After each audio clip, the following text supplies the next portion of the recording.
Il y a 3 ans, Nolizui était une adolescente de 14 ans comme les autres. Elle allait à l'école, traînait avec ses amis et aidait sa grand-mère quand elle le pouvait. Mais un jour, la vie de cette jeune Sud-Africaine a basculé. Elle a été enlevée et mariée de force à un homme de 30 ans de plus qu'elle. Quand ils se sont retrouvés seuls la première nuit, il l'a violée.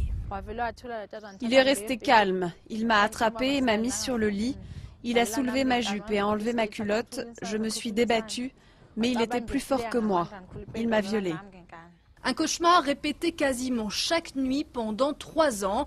Nolizui a fini par tomber enceinte. Elle a donné naissance à un petit garçon.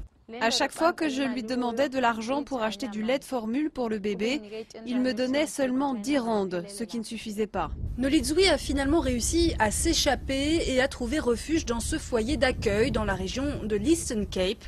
Impossible de rentrer chez elle car ce sont ses grands-parents qui avaient organisé son enlèvement en échange de 3 vaches, selon une vieille coutume locale remise récemment en vigueur dans certaines zones rurales. Cette pratique de l'enlèvement et du faux mariage s'intègre dans la tradition qui fait partie intégrante de notre culture. Il y a donc beaucoup à faire pour y mettre un terme. Des centaines de mineurs, parfois même prépubères, ont vécu la même tragédie. La police locale a récemment lancé une campagne pour lutter contre cette pratique en incitant toutes les jeunes filles victimes de mariages forcés à se faire connaître.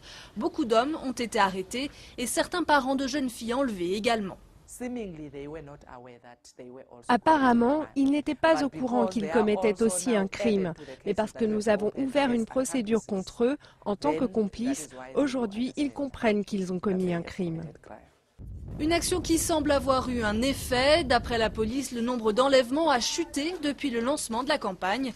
Mais elle admet qu'il reste des centaines de jeunes filles qui n'ont pas encore pu être sauvées.